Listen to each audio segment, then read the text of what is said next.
Continuaremos esta semana con uno de los temas principales de lo que fue la obra de Charles Darwin. Y estamos hablando de la selección natural. Cómo se explicó Darwin el origen de las especies a través de este proceso. Un proceso muy interesante. Un proceso que puede explicar el por qué existen tantas especies tan diversas durante este contexto, esta actualidad. Continuamos con la lectura. La reproducción del que sobrevive. La selección natural es el proceso evolutivo por excelencia. Los documentales de la vida salvaje nos la presentan como sinónimo de una lucha por la supervivencia. La indefensa gacela africana escapa de un feroz guepardo que la persigue durante media hora. Las plantas rastreras, así se les llama porque viven a ras del suelo y casi no crecen verticalmente. De la selva compiten frenéticamente entre sí por obtener un poco de luz solar. A diferencia de las batallas que se darían entre dos adversarios igualmente dispuestos a luchar, en realidad la selección natural no implica la confrontación de unos organismos contra otros. La selección natural no es más que la supervivencia y la reproducción diferenciales.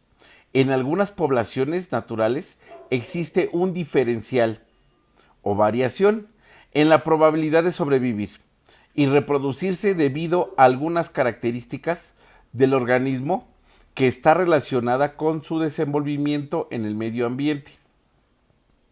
Por ejemplo, en una población de gacelas, casi siempre hay algunas que por alguna razón no son capaces de correr y hacer maniobras más rápido que un guepardo, su depredador natural.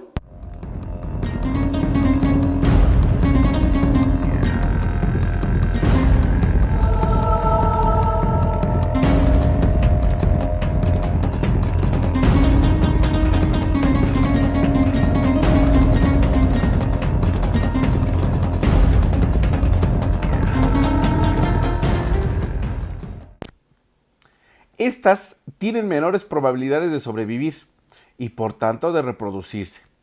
Hablamos de probabilidad porque en la naturaleza no existen contratos que garanticen la supervivencia. Entonces, tal variación está sometida a la acción de la selección natural. Lo curioso de la selección natural es que no es una fuerza omnipotente que actúe sobre los organismos. Tampoco es una especie de dedo señalador que conscientemente escoja algunos organismos y no a otros. La clave de la selección natural es su relación estrecha con la reproducción de los organismos. Las gacelas corredoras sobreviven y se reproducen, en promedio, más que aquellas con características diferentes. Cuando se reproducen, heredan sus habilidades corredoras a sus descendientes. Las que no escapan del depredador mueren. Si murieron después de haber producido crías, sus características permanecerán en la población. Sin embargo, esas crías también se las verán negras en un futuro, precisamente porque heredaron de sus padres una habilidad disminuida para escapar del guepardo. Pero, si murieron en las garras de un depredador sin haber producido crías, entonces esa característica desaparecerá de la población. Un organismo seleccionado, entonces, se ha adaptado a lo que se conoce como presión de selección. Esta historia comienza hace millones de años en América del Sur, en el norte de Argentina. Allí abundaban los pastizales y bosques subtropicales. Entre otros, habitaban animales como estos. Los individuos de esta población eran osos hormigueros muy simpáticos y diversos. Comían insectos con sus hocicos. Fíjense, no todos tenían el mismo tamaño de hocico. Algunos eran más largos y otros más cortos. Los hocicos más largos comían mayor cantidad de insectos. Con el paso del tiempo, estos osos se reproducen. Los hijos se parecen a sus padres y madres en el tamaño de su hocico. Es decir, el tamaño del hocico era un carácter heredable y de base genética. A lo largo de las generaciones, los hocicos más largos tienen mayor cantidad de crías que se parecen a ellos, mientras que los hocicos más cortos tienen camadas pequeñas. A esto se le llama tasa reproductiva diferencial. Ojo con pensar que los osos hormigueros tenían mayor hocico para comer más y mejores insectos, Que la población vaya enriqueciéndose con osos de hocicos más largos, nada tiene que ver con la idea de una necesidad. Al pasar las generaciones, cambian las frecuencias en que existen en la población osos con distintos tamaños de hocicos.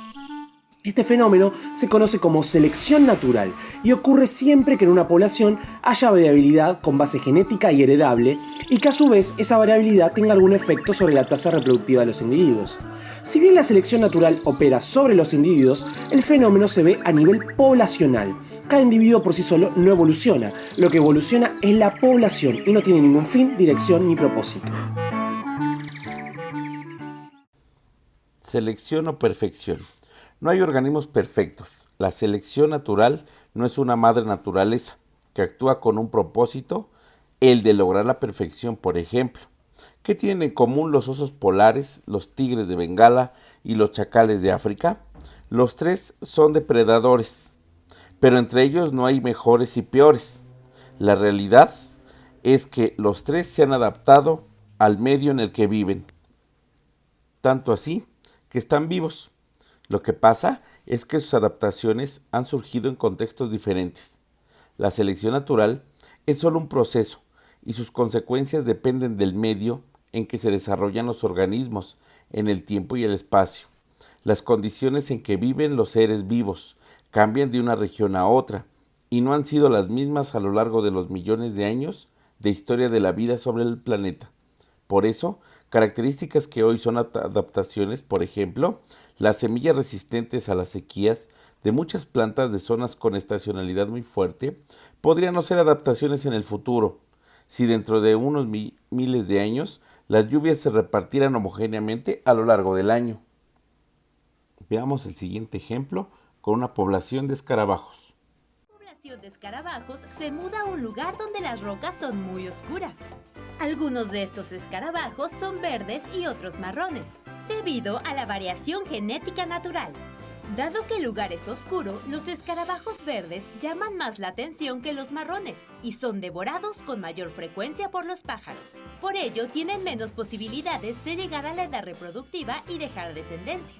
Por el contrario, los escarabajos marrones resultan menos atractivos para los pájaros y gracias a ello tienen más posibilidades de sobrevivir, crecer, reproducirse y dejar descendencia. Con esta dinámica, en las siguientes generaciones habrá cada vez menos escarabajos verdes y llegará un momento en el cual todos los individuos de la población serán marrones. Increíble esta historia, ¿verdad? Pues esto pasa con mucha frecuencia en la naturaleza. Por eso algunos organismos sobreviven y otros se extinguen.